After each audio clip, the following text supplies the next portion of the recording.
X, Twitter, Premium, whatever stream, y'all. Go to hell. But stay here on Earth with us.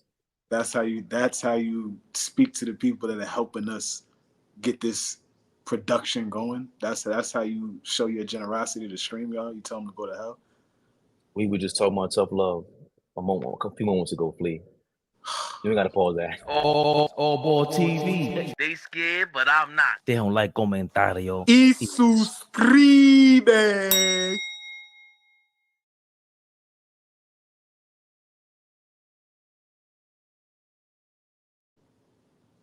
Yeah. Sir. Come on, man. You know how I do. Hope that wasn't too loud there. I'm sorry about it. Ball suckers. We need a D-man dropper. We live. Big Flea. Y'all too quiet up there, man. They didn't even throw a 4-up, nothing. Yo, let's get to it, man. To my left, the LA native, the media mogul himself, D-man dropper. That's what we call him uptown on the east side. Big dime dropper. Big dime. To his left, the skin glowing machine, the less sugar intaking Flea. I don't like that wink. That wink was mad weak. You gotta go in the mirror and work on that. Nah. They love that. The best sugar intaking? Right. They love that. What did I tell you? Water intake. I didn't say tank. I didn't say tank, boy. And you heard him in the background. Eat your greens, y'all. You can't see him. You can hear him. We in the building. Don't drink enough water. A lot of sugar intake. Who cares? I'm in the building. Yo, we gotta live long, OG. We gotta live long. That's a fact. We over here in the building. 4 Sportsmen is Bridak. In the building. What up? Yes, sir. Dom, what up? You've been hiding. Where you been at, Dom? I'm the one that tried to set this up today, actually. I've not been hiding. Where you been? You been mourning your Clippers? No, I've been asked on other people's shows, but I don't know. I've been trying to make some time. I've been busy coaching, actually, the honest truth. How's that been going? Talk to us about that a little bit. It's been amazing. Now getting in the AAU circuit, seeing, what's really going on in youth basketball and trying to be different, I guess. But that's another conversation for another day. I've gotten more perspective on that as well. So that's great. We always talk about American basketball development and basketball development on the 4 Sports. We always used to talk about that. So definitely trying to get more of a perspective on that. And yeah, man. But other than that, I'm going to try harder to make these happen more. If you guys are on Twitter right now, feel free to come to the YouTube side, either All Ball TV channel or Dime Dropper YouTube channel. We see the comments. You can send us a super chat if you appreciate the show. We did a ton of these last year. Had a bunch of people telling us that we wanted more 4 Sportsmen. So we're going to try our best. But how's everybody else? All ball off screen, but we can still hear you. Hey, man, you know me. I'm in the building, man. I'm here, live in the flesh. In the bat cave. I'm on the run, G. So in the bat cave? Gotta be low, man. I'll show my face Monday, but everything is good. That's none of my business. But you know who showed their face yesterday? Oh, Big Queen's in the building. We salute him when we give him some profitable stuff. Your guy, Dom. Big Magic out here talking big things. Flaming the Ant-Man for talking spicy about his crew, his era. That there really wasn't any skilled players in the NBA back in the day outside of Michael Jordan. That's what he said. Your response to that, Irvin Magic Johnson? Well, I don't never respond to a guy that's never won a championship. It's not nothing to really say. He didn't win a college championship. I don't know if he even won a high school championship. So for me, until you have achieved, right? And the clip ends there. We didn't even get the rest of the answer? They ain't getting into all that, Don. We want the bochinche. We ain't care about all the rest of the details. He said you didn't win a championship in high school. Holla at me some other time. You too small. You Ant-Man. I'm Magic. I'm the Magic Man. Oh boy, you off screen, man. What's going on? What did you react to this when you heard the Magic Man, Flame Ant-Man? I love it. These young dudes, they still wet behind the ears, breath still smelling like Similac, and they be talking too crazy and too spicy. I'm tired of the new generation and the disconnect. Flea said it the other day.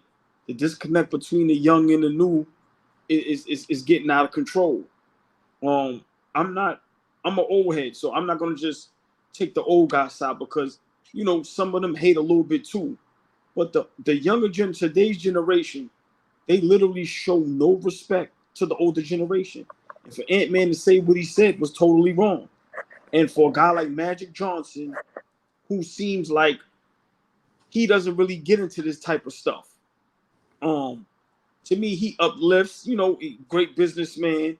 Like I said, call him Magic the Big Smile. So for him to respond like that, I'm pretty sure everybody else at his caliber that played back then feels the same way. And this is why I always reserve putting Ant-Man in that light. It showed it in the Olympics that he wasn't ready. And it showed as far as intellectual and basketball IQ, knowing the history of the game, to make a silly comment like that. This is why he's not ready to be the face of the league. And this is why he struggles on the court, because if you know your history and know the game, you know what you said is dead wrong. So I love what Magic said. I love how Magic responded. And like I said before, God rest his soul. Rest in peace, the great. He lucky my man Jerry West ain't still alive, because Magic took it light on him for the little bit we seen. I'm pretty sure Jerry West would have roasted him. And I'm very disappointed in Ant-Man, but I'm also disappointed in the elders of this generation, Steph, LeBron, KD, Westbrook, because I think guys like that can come out and say something as well. Like, hey, Ant-Man, you can't really be talking like that. Do your history first and maybe give him a little tutorial of the guys that played in that era that did have skill. Because once again, I think Ant-Man, he's mistaken skill for athleticism. I said it before. If he said athleticism, okay, I give you that. But when we talking skill, no disrespect, ain't a lot of skilled players today. A lot of athletic players today. But ain't no, you know what I mean? So I'm glad Magic checked him. And if I'm Ant-Man, you leave it right there. You see Drake ain't respond back to Kendrick, right? Ant-Man, do not respond back to Showtime. You would get your feelings hurt. So big shout out to Magic Johnson for setting the record straight. Man, Ant-Man, you played yourself. Flea. Dom, you see Flea over here just salivating at you. Got his claws out. Nah, I mean, I think Magic was well in his right to say what he said, right? I just think that first of all, I look at who he's sitting with. That's first. I look at who he's sitting with. So I see who he's sitting with. So Queens. Of course, yeah, Big Queens, yeah, whatever. But I see who he's sitting with. And I already know that now he's gonna lean into funny, or lean into popping shit, or leaning into saying something that's going to go viral, right? Leaning into something that somebody's gonna discuss. Because you're saying with him. So you're gonna say something that's gonna be fly, right? I always look at environment, who you talking to, right? If somebody else said that to Magic, if a D Wade said that to Magic, if a contemporary said that to Magic, I think the response would have been different. Now, did what he said was wrong? No, absolutely not. It was right. I just think that, again, I'm gonna lean on what I said the other day. The disconnect is getting too crazy between the youth and the old school players, right? And I think for me, the old school players come from an era where they know nothing about this social media, who clapping back and all of this and that. They're coming into an arena that is new to them, right? We're talking about kids that grew up on the internet. Ant-Man and his crew, that is the first like generation, or maybe the generation before them. KD and them is really like the generation that grew up in this social media era. They've been taking it in their entire lives. Magic ain't from that. Jerry West ain't from that. Bird, Zeke, them, Kareem, they're not from that. So when they start to lean into that, I think it's corny, because now you have an opportunity to school Ant-Man. We didn't hear the whole soundbite, but he could have started. Go ahead. Hold on, Flea. I'm gonna give an example. You see how every time Floyd Mayweather, when he talks about, the greatest boxers, his top 5 or whatever, how he leaves out Muhammad Ali, and you see how some of the guys come to Ali's aid, rest in peace, the GOAT. Mm-hmm. Ant-Man is smart enough to know what he's doing, whether it's clickbait or not. If you're in that profession, it's no way in the world you can say that. So I'm saying, where's the Mellows? Where's his so-called stepbrother now, KD, straightening him out? So for me, I put the blame on everybody. Because once again, when Floyd tried that mess, everybody backs to Muhammad Ali like, hold on, bro, you losing your mind. So for Ant-Man to be able to say that, be comfortable saying that to whoever he did on whatever platform and don't get checked right there, nah, man, you can't do that. So, Flea, I disagree with you. I don't care what era you grew up in, whether it's the social media era or not. You cannot say that when you're 100% wrong. But that's not what I'm saying. I'm not saying Ant-Man is right or wrong. You bridging the gap, because you're saying Steph should have said something, KD should have said something. That era, the guys that are the big brothers to them right now should be stepping in and saying something. 1,000%, I agree with that. But I'm saying these old niggas could take an opportunity and say, okay, yeah, there was a lot of skilled players, and Magic played with a bunch of them and played against a bunch of them. We didn't get a chance to really hear everything, but that could have been an opportunity to offer some schooling to this young man. That's what I'm saying, right? Why lean into, well, he hasn't won anything. He's 22 years old. You're right. He hasn't won anything. Everybody's not privileged like you, brother, to come into the league and win a championship, or for winning an NCAA championship. You one of one. Everybody don't do that. So you standing on something we all know. We know that. I'm just saying he could have leaned into saying, hey, Adrian Dantley, super skilled. Mark Aguirre, super skilled. We start talking about guys, you know what I'm saying? That could have been an opportunity. Pull that a little bit lighter. Don, what you think, man? Jump in there, man. Well, Anthony Edwards is wrong. He's younger than me. He even said that he didn't even like watching basketball that much a couple years ago. He said he enjoys football more. If you can find that quote, Fabian, that would be amazing. But he was saying like it's too soft for him or something. So I doubt Anthony Edwards is very into the history of basketball and knowledgeable about the history of basketball. So I don't really think what he says about it has any validity at all, quite frankly. It's another, as All Ball said, another instance of a younger player just speaking when he doesn't know. He literally admits in the quote he didn't see it, and then he can't speak on it, and then he speaks on it, which is hilarious. But as far as Magic's response, I mean, I like that he got petty like that because it's funny, and these people just are out of, these kids are out of control now. But Flea is right in the sense that we haven't seen the full clip, but it would have been better if he started naming some names, educate him, instead of just saying that, because that just feels like you're matching his level of pettiness. And as Flea said, Ant-Man came into one of the worst franchises in NBA history, if you're talking actual success, and Magic was a result of a trade that the Lakers got that number 1 pick. So, but yeah, Ant-Man's still in the wrong for saying what he said.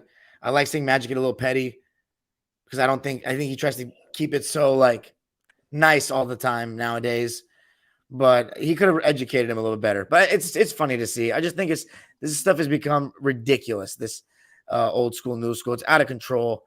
And people don't actually want to put in the time. They just want to talk. They don't I watch don't the think it's game. ever been in control. I don't think it's ever been in control, please. This is Ant-Man's But comments. What you talking about, Don? Anthony Edwards says he can't watch basketball, would rather play in the NFL, and is an aspiring rapper.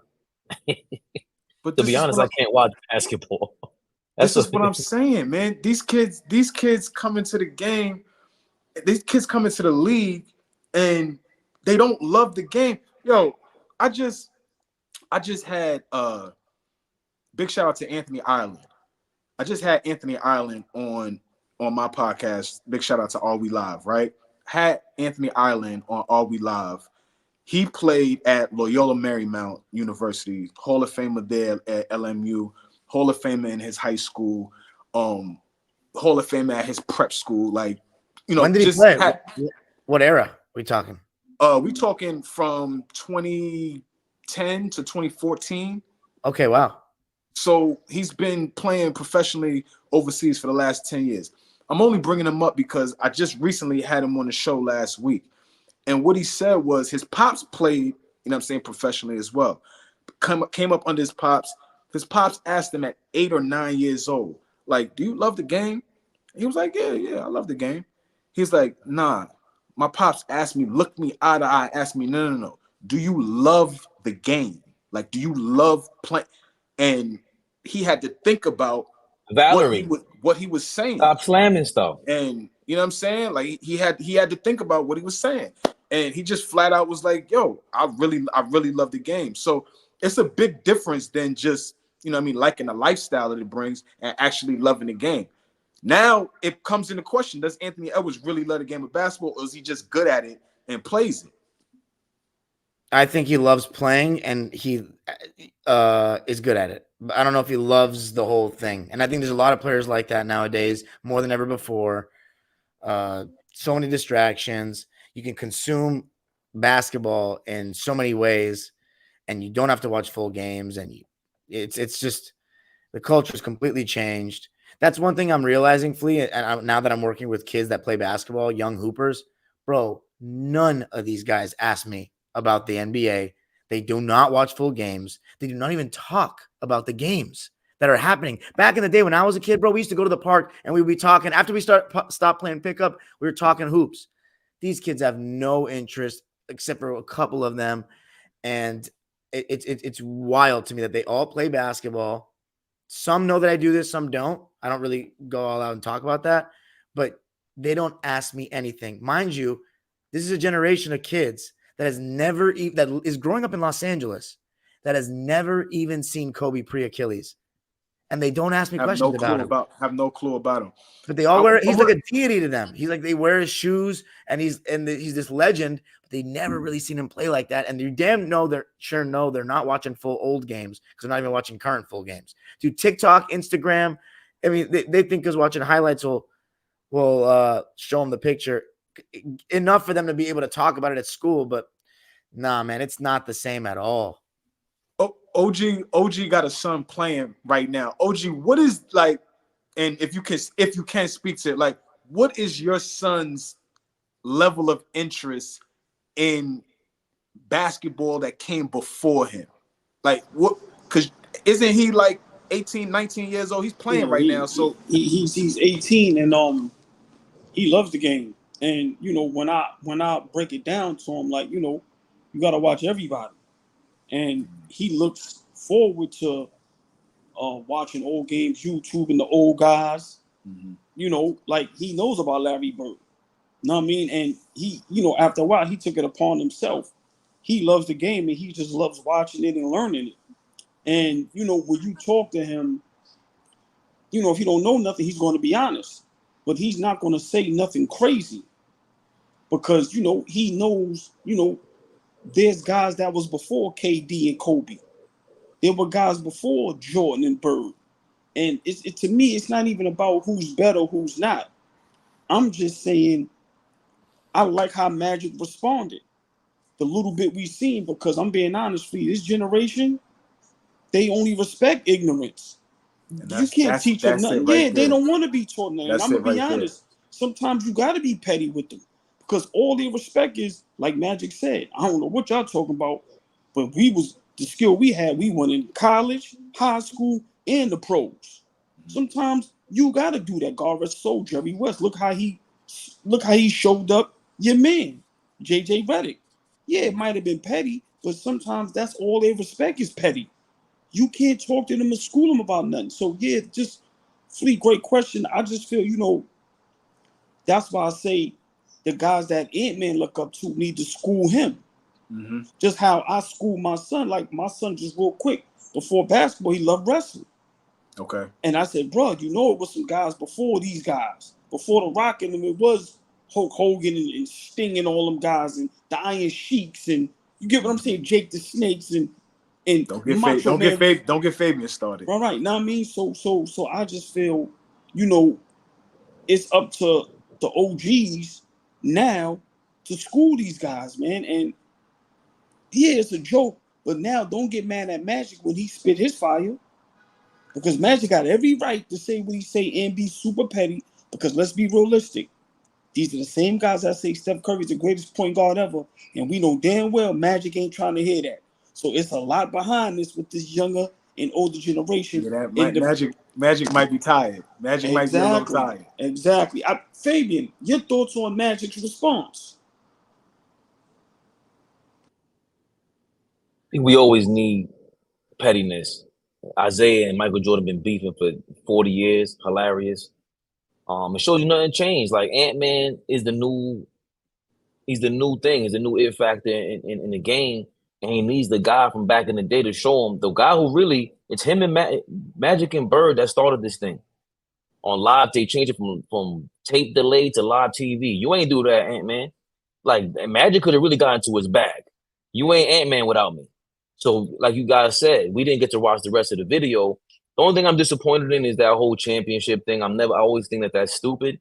And it's funny. It made for a good soundbite, but he could have gotten to a better bag. That's why I always respect when Jerry West said, what did you do to impact the outcome of a game? I will repeat that for the rest of my life to JJ Redick.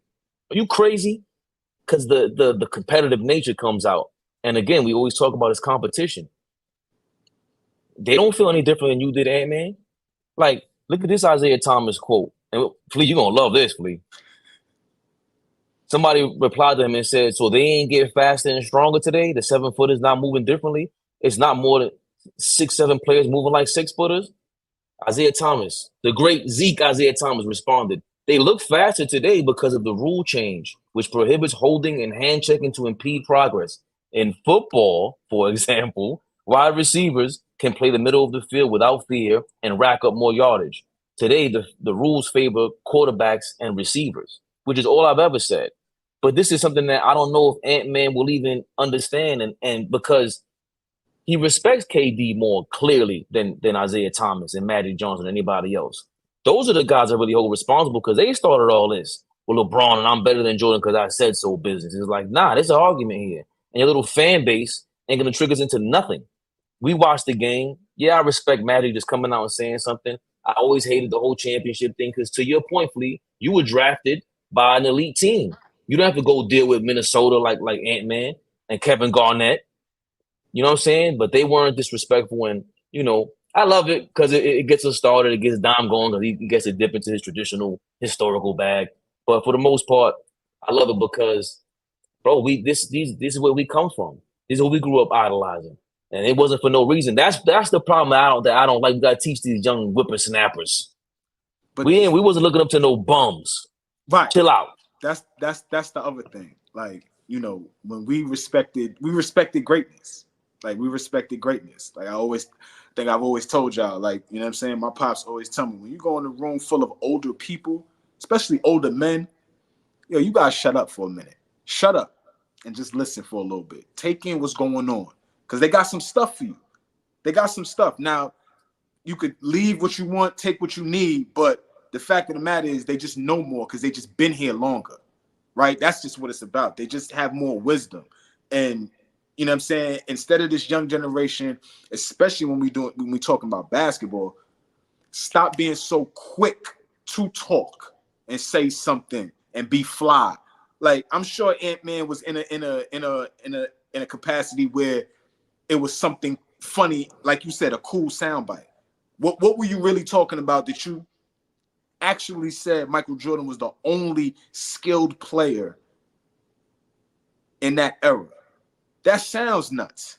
That just sounds irresponsible. That's what it sounds. It sounds irresponsible. It lets us know, like Don was saying, it lets us know that you are not really a student of the game. You're not watching basketball. You're not going back and really looking at like what was going on then. What could I have learned? Who paved the way? Like he wasn't doing that clearly. But I think it does lend itself now on Twitter. We got this divide. Shout out to Coach Millie on Dom when he reposted Sedell threats. I don't know if it's threats or threats. And then Nick Sedell Van three. Axel Sedell threes. Nick Van Axel comes underneath there and siding with his guy. Nick the Quick. You ain't telling us he wasn't nice to have and wasn't skilled. So it allows us to put this on display because this is gonna go on forever. That's the other thing we gotta get off of too as an older crowd. Dom, use a diplomat out here for the older generation. But we gotta get over all this. Like we kept blaming the new generation being on social media and all that. But all I see is these older people acting a fool on social media too. That's what I'm saying. They lean in. That was my point earlier. They lean into, you know what I mean, what it is today. Like I'm saying, you can't get away from it because it just is what it is. But now they are taking advantage of it and, you know, doing what they do. So, I don't know. There needs to be. Yeah. Go ahead, OG. Real quick, hey Dom, if you was up there, give us some names to respond to Ant-Man in the Jordan era that was skilled. Obviously, I'm not as well versed in the Jordan era as you guys. So I don't know. Clyde Drexler, Nick Van Exel, Mahmoud Abdul-Rauf. I think Patrick Ewing is skilled. David Robinson, Penny Hardaway, Grant Hill. I mean, it's just this is stupid. Like I just feel dumb even saying all these things. Like and even acknowledging that there's too many skilled players. But I think all ball, you would be a better person. You know the 90s better than me. I know the 60s and the 70s pretty well, but the 90s, I haven't watched the full games like that. And you know me, I don't like talking about shit when I don't really know it like that. I mean, look like at Ant-Man. But look at this is just real quick, y'all. This is where Ant-Man throws me, right? Look at Michael Jordan's teammates. He played with Scottie Pippen and Dennis Rodman, two of the most skilled players. You know, if you talk about top 100 skilled players ever, those two guys' names are going to come up. If I'm not mistaken, Charles Barkley, Clyde Drexler, Hakeem Olajuwon. Like it's just like, come on, bro. Then we're not even talking about he played in the era with Isaiah Thomas, with Larry Bird, with Magic Johnson. You're like yeah. So you know what I mean. Then you have Carmelo, you got John Stockton, and it's like that's why I say I just hope he misunderstood skill for athletic, because he had to mean that, because there's no way in the world you can name skill when look at what Reggie Miller was doing. That's a skill.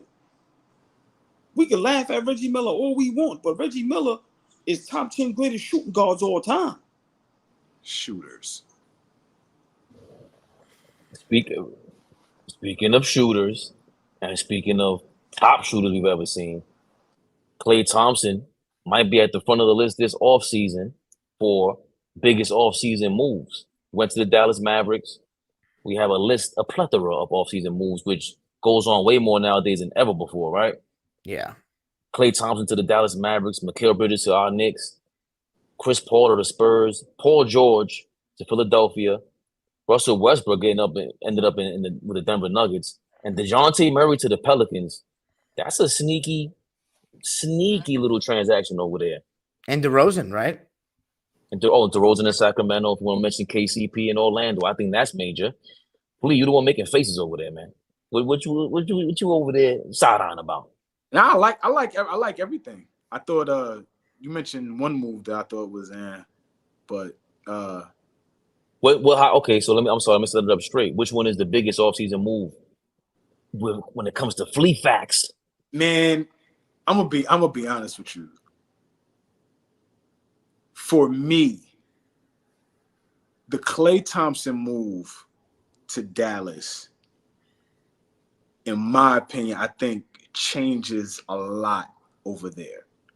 Like just the way that they attack offensively now. that have that type of gun. Not an average shooter. This is a guy that is elite. We just said Reggie Miller is top two. No, Klay is going to be mentioned as well, right? So they have a guy now that I think allows them so much more space to operate for two guys that already can operate in the phone booth with Luka and Kyrie. But now you have so much more space to operate with a guy that can knock down open shots. Like, man, we talked about Klay having the open shots with Steph and KD. Jesus Christ, he's going to be open every time he comes down the court with this team. So I think that's a major move, especially coming off of a finals run. I think those two guys, they feeling that. You ain't seen Kyrie all summer long. You ain't seen too much of Luka all summer long. I think that's not sitting well with them. Jason Kidd, that whole team, I think, is going to be ready to rock next year. Okay. So that Klay Thompson move is big for me. All right, but what about this though? They lost Derek Jones. They lost Josh Green. That's not as big a deal, but Derek, you don't think it's fine? You think it's fine? They lost Derek Jones. They got who? Najee Marshall. I think Najee Grimes and Grimes and Najee Marshall. I think those are big, Dom. Those are Najee big. Marshall. They added a lot of shooting. Are you worried about Klay Thompson, Kyrie, Luka starting lineup defensively? Because offensively, I agree with what you're saying, but I think Klay Thompson, I don't know, he doesn't move the needle for me the way he used to. I've been telling you, I love Klay Thompson, but I've been telling you guys about he's on the major decline now to me. He's going to have some big games. He'll still probably average like 37 or 38% shooting from three, but he'll be hot and cold to me. And then defensively, I don't know. Will he jack less because he's playing with Luka and Kyrie and he's not on the Warriors where he can, he was one of the greatest players of all time there. He's got to win a new fan base over.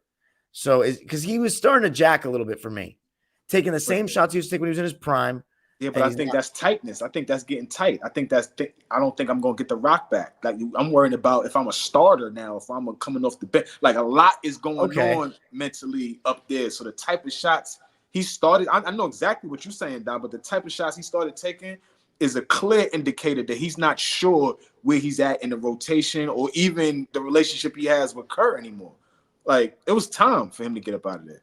But y'all said, hold on, Dom, you're saying a lot. And we got the biggest Klay Thompson fan over here, all ball.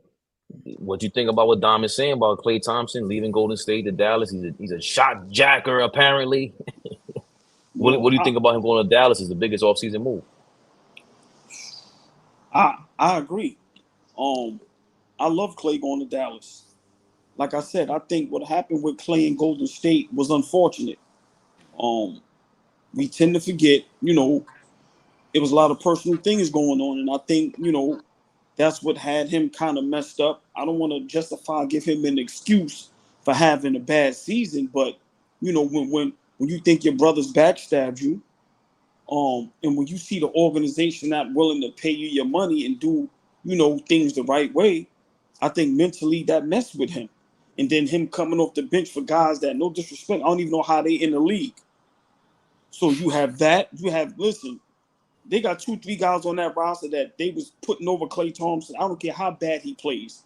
That shouldn't have happened. So from that to you being in trade talks for LeBron James, your nemesis, to your brothers knowing and not holding you down, to Draymond talking crazy on his platform about you.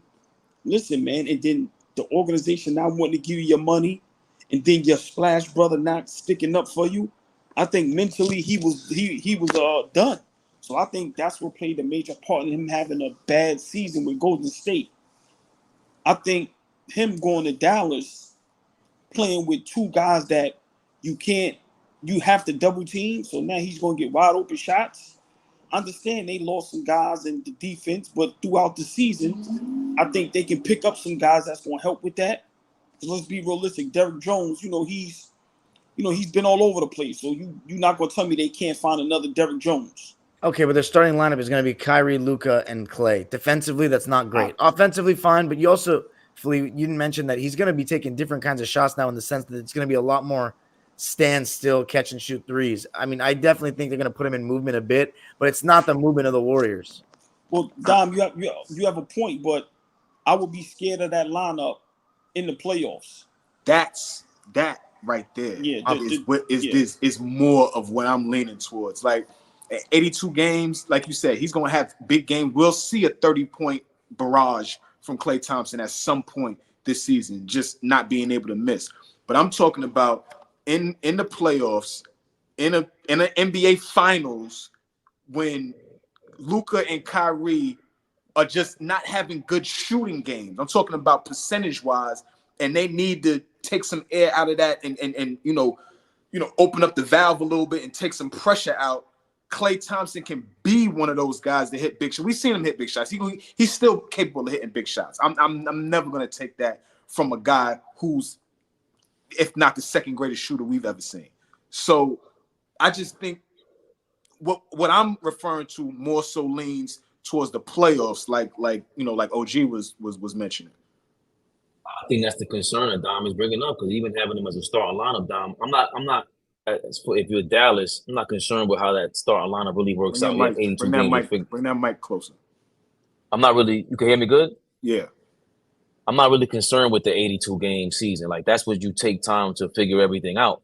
That in the playoffs, that can't be your main 3-man rotation. Who's gonna defend? 3 guys ain't defending. That's why the Quentin Grimes thing makes a lot of sense.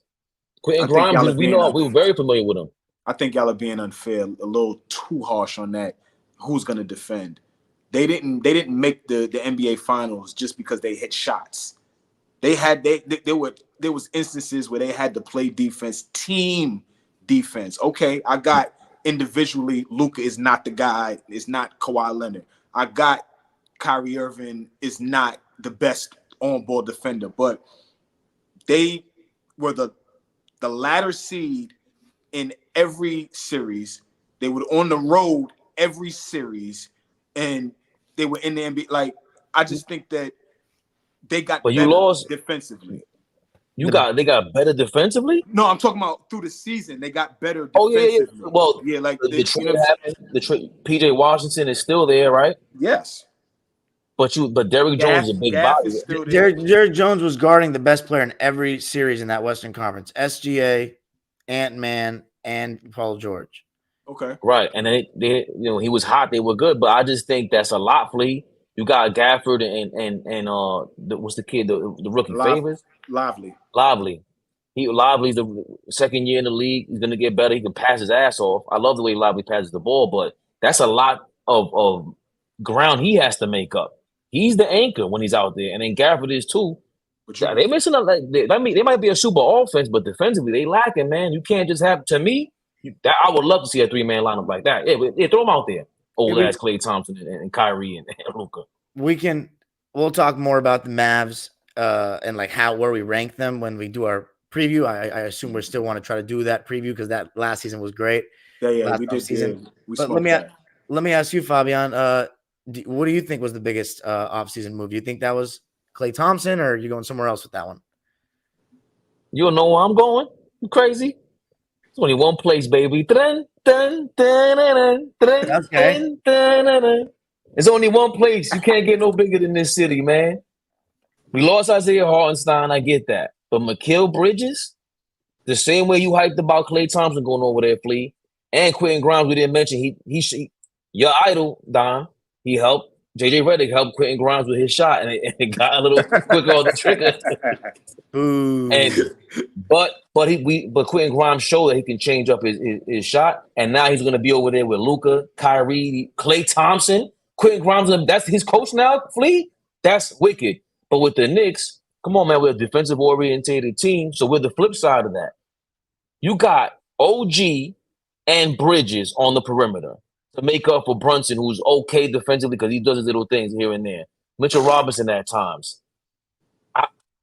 Everyone keeps saying Boston, but forget all of that. We see how the Minnesota Timberwolves were really the best defense in the league last year. Those were big bodies on the perimeter going crazy. Even when you had to sit down the big goof himself, Rudy Gobert. That perimeter defense is amazing. So That's what I'm looking forward to. And Mikal Bridges is a two-way player.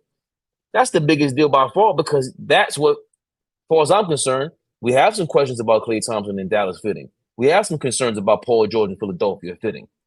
We ain't got no concern about Bridges being a Nova Knicks alumni coming over here and fitting right in here. So that's the biggest offseason move. Stop playing with me, Dom. How dare you even question me like that?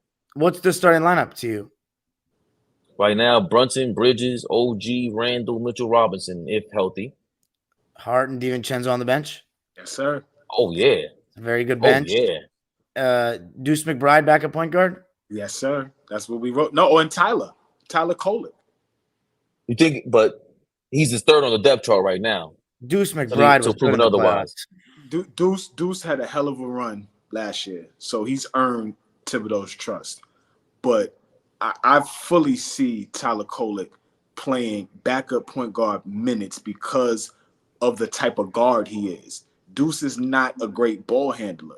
Tyler Kolek is already, I think, a pro-level ball handler. And now we're talking about that prototypical point guard to be able to spell Brunson. Yeah, it's nothing against Deuce. I think Deuce could spell 1, 2, or 3. Right? I think you could put him in all 3 of those spots. Obviously, he'd be more successful at the 1, but 1, 2, or 3, I think he's going to be able to play. But when you see Brunson needs a breath, it's the end of that first quarter, and you need to finish out the quarter. And I think Kolek is the guy. I think we're extremely deep. We missing backup center. I don't want to turn this into a Knicks talk, but that is a relevant point, and it's being asked in the comments as well. Are you a little nervous about? Well, yeah, you're right. We did talk about the moves. That is a hole, though, right? No backup yet. Yeah, no question. I think that's it's important. We need a backup big. No question. Need that body. Dom, what you thinking? What's the biggest offseason move? Well, I think that's arguably the biggest. I mean, the fact that you're literally, this is something that you guys and we've talked about a lot, the potential of Mikal Bridges actually coming to the other team. And so, but if it's arguable, who do you have as number 1? I think that you guys had the best move because I think the biggest one is probably Paul George. No, I'm serious. Hey, go wake up, OG. You know what though? Yeah. Singular move, yes. Are you talking about who had the best offseason? Because I'm asking you, if you're asking me who had the best offseason, that is two different questions. Best singular move, Mikal Bridges, I think, because now the perimeter defense, the amount of wings you have, the switchability on the wings with OG, Hart, and Bridges. DiVincenzo. And yeah, it's literally a team to me that's set up for the Celtics. You're literally set up to play Boston. Bunch of switching, bunch of wings that can defend those guys. I mean, that is I can see you guys beating Boston quicker than I can see you guys winning the whole thing, though. Because I still got to stick to my conviction. Your best scorer, you're still relying on a 6'2" guard. Put the ball in the hole. Well, you gotta stick to your hate some more. It's not hate if I side with NBA history. I would love if Brunson joined Steph Curry in that exclusive club because I like the Knicks. I'm a Knicks sympathizer. But yeah, that's the answer. The Knicks. We got 2 votes. No, I'm saying the singular vote, the singular move is Mikal Bridges to me is the best for the Knicks. But the best offseason to me, Oklahoma City Thunder to get Caruso and Isaiah Hartenstein. I mean, their defense is going to be insane. And Hartenstein and Chet, I mean, their rim protection, they got Lou Dort, Caruso, J-Dub, and SGA all can defend on the perimeter. Case and Wallace. They got a really, really good team. And SGA is not a small guard. He's 6'6", and he's proven that he might be the best scorer in the NBA now if we're really talking about it. 2 straight seasons, averaging 30-plus points, but he did it in the playoffs. Too. Those are the Knicks of the West. Oh, boy, who do you think is the best off-season transaction thus far? I mean, I don't want to sound biased, but I agree with Dom. I think the Knicks, we made the best off-season trade. Seriously. And, because it's our Knicks, there's going to be a lot of hate. But let me just say this. OKC second round loss, 7 games? Yes. No, 6 games. 6 games. SGA missed the game winner in the corner. Yeah, 6 games. Knicks, second round loss, 7 games. OKC acquires Caruso, Hartenstein, we acquire Bridges and get Julius Randle back. I'm just trying to figure out how are they better than us. Not saying Dom or anybody else is saying that. Once again, to me, the Knicks, not because I'm a Knicks fan, for us to get Bridges with that crew we have now, and nobody's seen that coming. Pause. I think that's the best move in the offseason. I don't think it's even close. And Seriously, they obviously have the pre-existing chemistry too, which yes, exactly, Dom. Exactly. So that, everybody else made decent moves, but I think that was the move the whole offseason. So that segues to the best offseason then, just offseason in general, Flea. Like I could see you see the gears going. Who had the best offseason? So forget transaction. Like that was collectively? Votes. Yeah.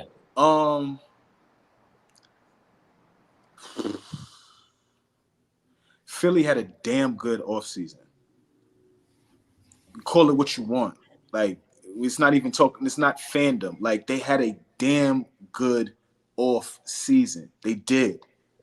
What they did to retool that roster, I ain't talking about the what's gonna happen, but what they did. You at what was the best going and getting Paul George, going and grabbing Caleb Martin, going and getting Andre Drummond, re-signing Kyle Lowry.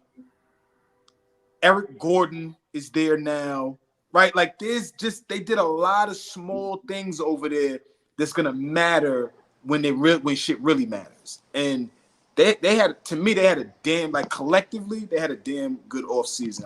I would say them and OKC for sure. Okay, just real quick. So, I love oil like brothers.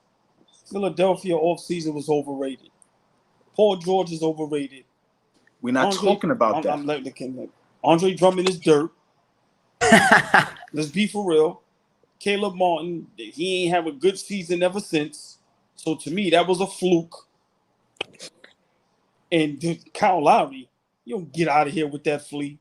Yo, those offseason acquisitions is trash, bro. Hey, but let me ask you this, all ball. Don't you think that they got better replacing Tobias Harris with Paul George? Paul George is going to be a third option for the first time in his career. Who says he's going to be a third option? What? What else would you mean? What? Why would he be a third option? So you telling me right now Maxey is – hold on. Y'all telling me, I'm just asking y'all, the great basketball minds. Game on the line. Who are you putting the ball in the hands of? Maxey or Paul George? How much time is left on the clock? How much time is left on the clock? I don't care, Dom. I'm asking a simple question. I care how much time is left on the clock. There's no way in the world Maxey is taking a shot before Paul George. There is a world. I think there is a world that Maxey takes a shot before Paul George. All this history, like you said, like we talking about. Right. But say it like this. I think like this, all ball. Who would you draw the play up for? I would draw it up for Paul. Last play. Here's the difference, though. Paul George, for the last shot, I used to say this all the time when he was with us. For the last shot, I had him over Kawhi because he can get his shot off on anybody. Like, how often do you really see Paul get blocked? Like, you know what I mean? For a jump shot, he can get his shit off on anybody. He's got wiggle to his game, all that. But closing a game like last 5 minutes as a closer, no, he makes me nervous. I would rather have Maxey with the ball in his hands. But that's why I asked him how much time is left. Because last shot is different to me than closing completely.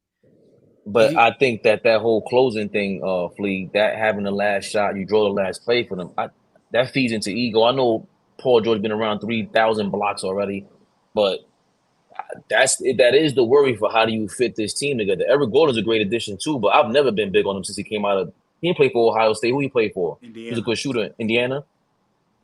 Like that's a good pickup to have, to have him out there to spread the floor for someone like Paul George. But fuck out of here. I think it's like dirt, man. It's over, man. Eric Gordon was in Phoenix. What did he really do? Nothing. I just think the fit for the Phillies, like, yeah. That's what I'm talking about. You don't think the starting lineup isn't a good fit, Fabian? It's a very solid fit, in my opinion. Who? Philly.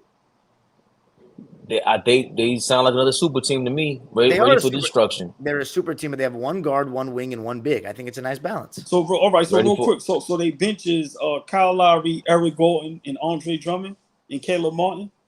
That's not fantastic. That's not fantastic, but you have Joel Embiid, Paul George, and Tyrese Maxey. Listen, I'm talking about what fits. They got Kelly Oubre too. Kelly had a great year last year. Yes. All ball. By the way, going back to that, just because Paul George is a better option to take the last shot does not mean he's not the third option. He definitely is. He's not the third option, Dom. You'll see. He's better than Maxey? Yeah. What are you talking about? Yes. You're nuts. Out of your mind. And you're going to find out the hard way right now this season. Tyrese Maxey is better. Hold on, because y'all two over there on the other ends is real quiet. Tyrese Maxey is better than Paul George now? I'm talking about right now. How did you guys see what he just did against you guys in the playoffs? And you saw what Paul George did. 19 points. Last year was the first time in forever I saw Paul George play over 70 games. He did that because it was a contract year. He played great last year, but I haven't seen him do jack shit before that. That was the season in OKC when he was like top 3 MVP. Those are the last 2 seasons that are like Maxey right now is all he's doing is ascending. We ain't see what Maxey just did in the playoffs against us. Yeah, he lost in 6 games. Yeah, and Paul George lost in 6 games, did not have a game 5 where he went absolutely nuts like that. Averaged 19 points. Averaged 19 points without Kawhi. What was Paul George? Who was Paul George's sidekick in that first round? Harden, and he played better than him. No. I'm asking a simple question. Okay, now Harden, who everybody gave up on, including you, Dom. So don't jump on the Harden bandwagon now. You didn't like him. No. I don't fuck with Harden at all. Still, hold on. But I'm telling you what he did in the playoffs. Who was Maxey's sidekick? But Maxey is the sidekick. MVP, right? Maxey is the sidekick. Okay, But Joel Embiid missed 40 games. Maxey is and kept them in playoff contention. Maxey he almost took him out of playoff contention. Maxey had his guy. Maxey had his guy alongside of him. Paul George didn't. Y'all, but I don't care so about does that give Paul George Maxey is gonna get better. Paul George is not gonna get better.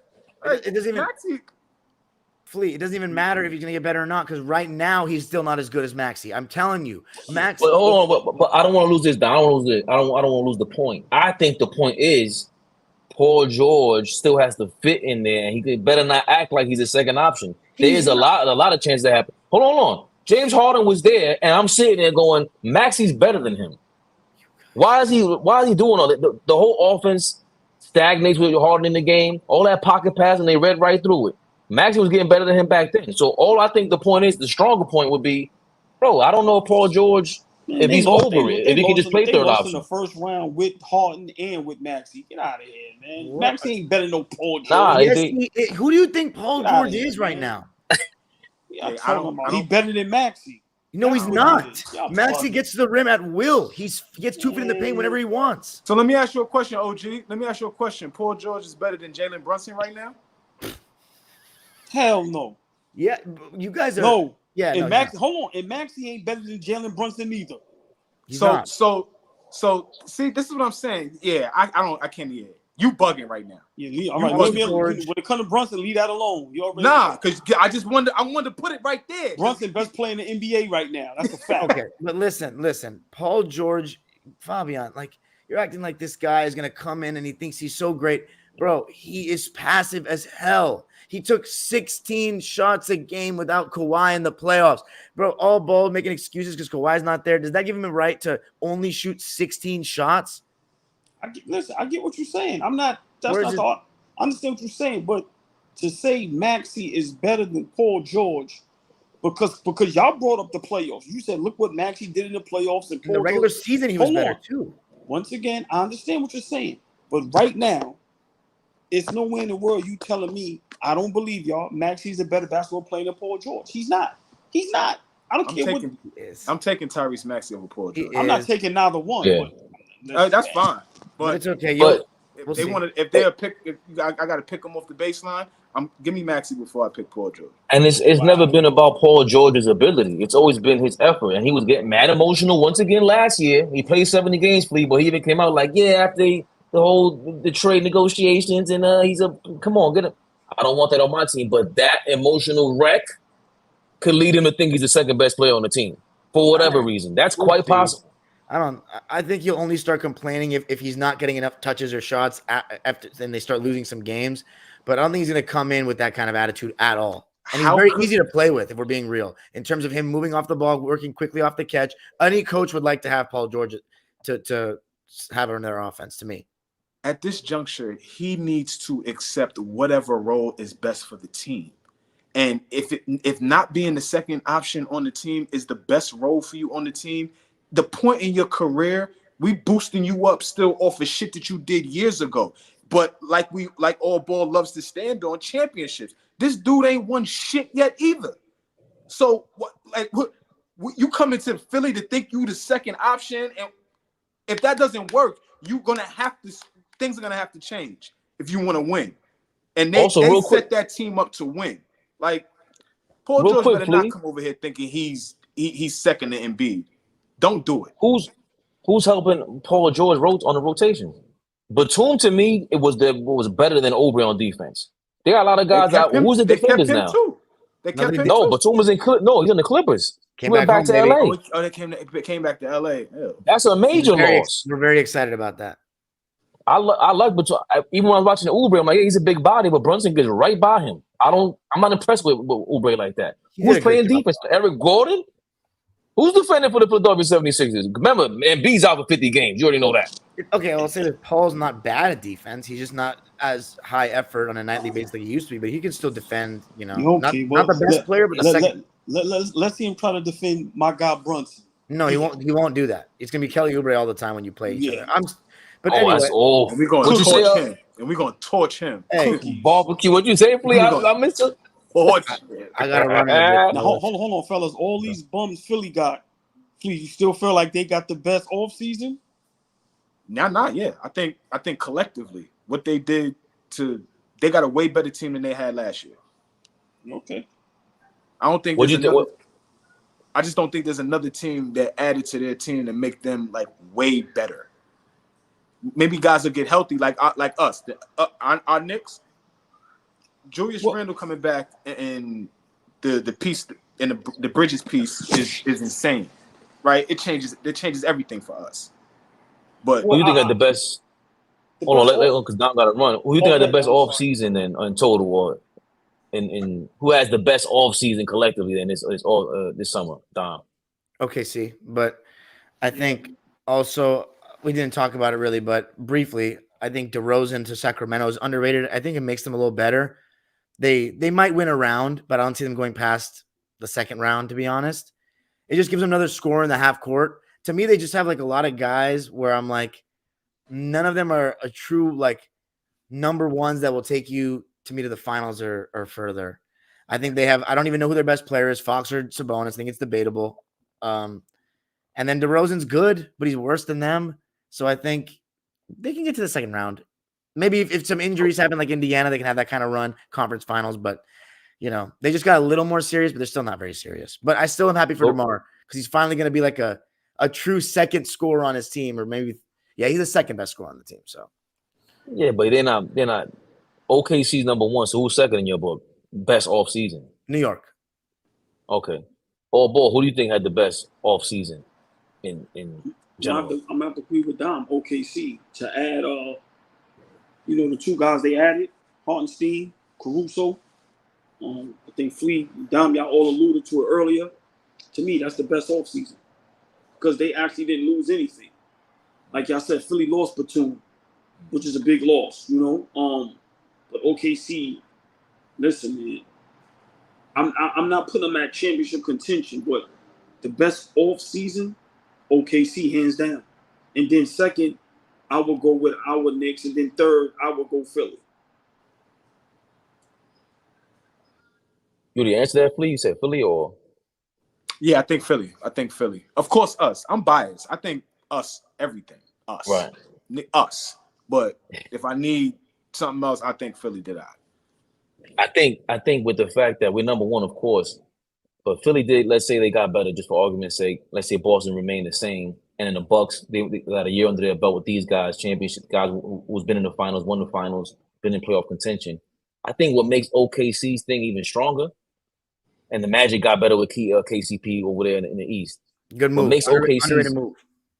that's a major move in that backcourt. But what makes they re-signed Gary Harris. They got Jonathan Isaac. Like they making sure Suggs is all NBA defender. That Bonchetto's third season about to be probably take a leap. He gonna go crazy.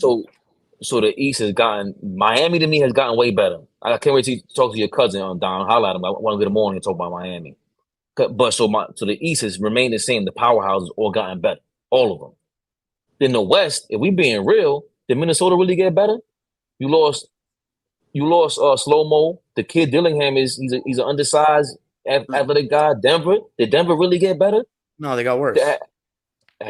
Dallas is up in the air to me. I don't think defensively they got better. So these are who OKC's up against. They were in the marathon against Phoenix get better, Clippers, not really. No. Lakers, like nothing. A lot of the West teams stayed stagnant or got a little bit worse. Tyus Jones getting back Grayson Allen.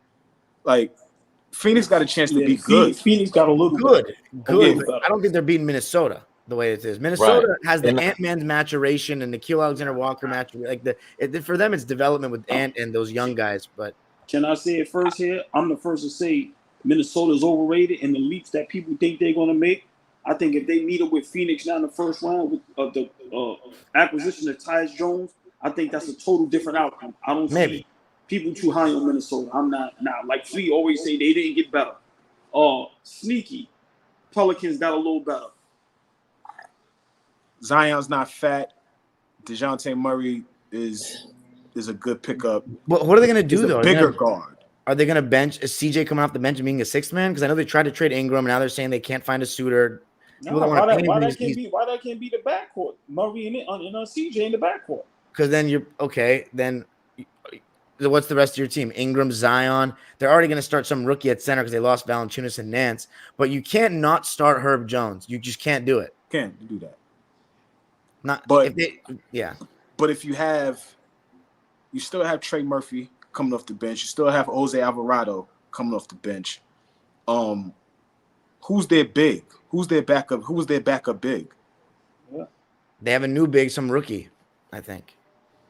They lost Dyson Daniels. But who are you benching of those four? Because you're gonna have to fit Herb Jones in there. I think Herb Jones has to start. Yeah. Like I think that's. But to me, that's a starting five. Herb, Zion, Ingram, in the backcourt, CJ and Dejounte. So you're playing Zion at the 5? That's gonna get destroyed. Some lineups. I think Zion is decent at the 5. He would, I don't think they do that. That they got some. Right. They got some challenges to face at that big position and trying to figure out. How tall is Herb Jones? 6'7", and he's skinny though. But I think CJ coming off the bench is a possibility, and that makes him a 6 man of the year favorite instantly. I think he leans. Yeah, I think he leans totally into being 6 man. Well, Fleet, wow. If Derrick Jones can play center with Dallas, why Herb Jones can't do that? Like I keep telling you, they're playing center that much. They had Gafford and Lively playing center. No. Oh, I see. Derrick But Jones some never lineups he's played. saying. Yeah. So what was Derrick Jones playing? The 3, the three, second 4. biggest guy, 3 or the 4. They could lean on Valanciunas. Like if y'all went and looked at how many minutes Valanciunas played, he probably played high minutes, right? He probably played 35 minutes a game, 36 minutes a game. Maybe I'm guessing, but that's a hole for them. Unless we're missing the big that they picked up, it's a hole. That's a huge hole for them. So they could get freaky, like they could mix and match it, like put Zion at the 5. Some lineups you could let B.I. play the 5. He may not have to guard 5, but he could be there. I don't know. I got to run fast. It's a questionable fit, and it leads me to my bold statement. I think OKC's running with the West. They win 57 games, if not more. I'm trying to think if it's 60 games. I think they're gonna scare these teams, bro. Because the Pelicans trying to figure it out. I think Dallas is gonna try to figure it out. Minnesota's gonna try to figure bro. They can really outrun. Denver's gonna be a problem for them. That's gonna be the first test for them, bro. When I see that first Denver game, I want to see what's up because you don't have that much depth. I'm not sold I on Denver anymore. Right. I gotta think see OKC.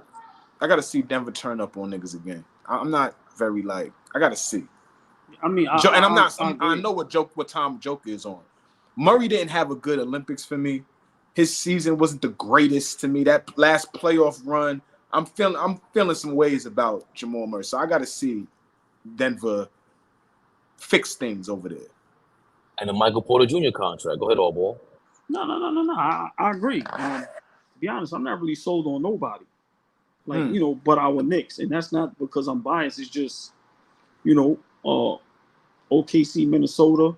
I mean, it's tough to see, young guys like that make the leap so quick. I still think teams like Phoenix and the Lakers, depending on matchups, a healthy Kawhi Leonard with the Clippers, I think, if the young teams meet up with them in the playoffs, I think the outcomes is different. And in the East, besides us in Boston, I don't believe in Philly, Cleveland, and Indiana. Like I said, I'm more scared of Orlando than anybody else when it comes to matchups with us. So, yeah, I'm being honest, man. It's to me, the field is open, and I love it like that. Yo, Miami scaring me, Flea. Why? I was curious. You said that I was going to talk to you about that offline. Like, what was you talking about Miami? Why? The center looks amazing. Khalil Ware summer league. Ware tough. Bam could could shoot and run. Bam could be a point forward now, fully. Bro, like he don't got to play. Bam and him, and then is it the kid's name Isaiah Stevens? He played 5 years in college at Minnesota.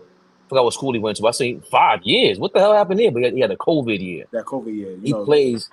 He plays that point guard for them. Duncan Robinson, Tyler Hero's coming back. There's somebody else I'm missing over there. But I think they have a real dangerous lineup. The same last year. You didn't say Jimmy. Yeah, Jimmy. But what are they gonna do? Jimmy, you gonna show up in the play? Like I don't know. I think they're gonna. How do you put up with the regular season and wait for Jimmy? If Jimmy don't play well, that's not a playoff team to me. Remember, I said that now. If Jimmy don't play well, that ain't a playoff team. Even in the regular season? I think they're gonna struggle this year if Jimmy don't play 70 games, 65 games. I think they're gonna struggle like they struggled last year. I agree. I'm over Miami. They got to prove it to me now.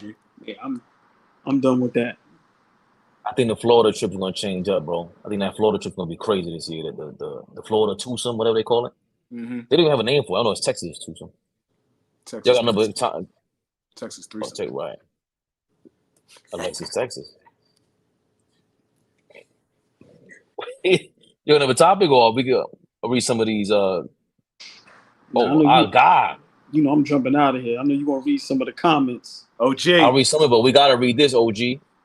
The way I see it, Philly still didn't solve their biggest problem. It's injuries. PG doesn't help that. Oh, Isaiah Jackson. I ain't seen Zeke Jackson in a minute. We on consistently now, baby. Stop playing with us. It's 7:30 every day. Stop playing with us. For Sportsmen. Anything else, Big Flea, never a little one?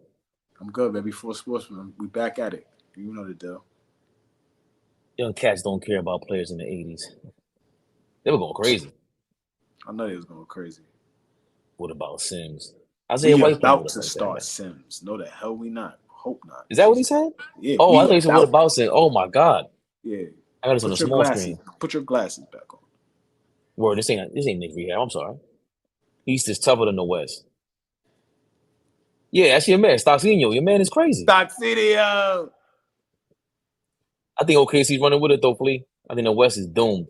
Yeah, they're gonna be tough. The West, the whole league is gonna be interesting to watch this year. There's gonna be. How old is Caruso? Caruso ain't 30 yet. Can't be. He won the chip with the Lakers, or he got traded too soon? No, he won with them. He was there. He was on that 2020 team. We live. Big Flea. never the little one. Boys tough, man. suckers. Listen, man. You know who we be. 4 sportsmen. We come around when we come around. Yeah, we'll be back. Get down or lay down. How about that? Shout out to Beanie Siegel and them. What hair you roll up with? I need no chill out. All Ball TV. They scared, but I'm not. They don't like comentario. Y suscribe.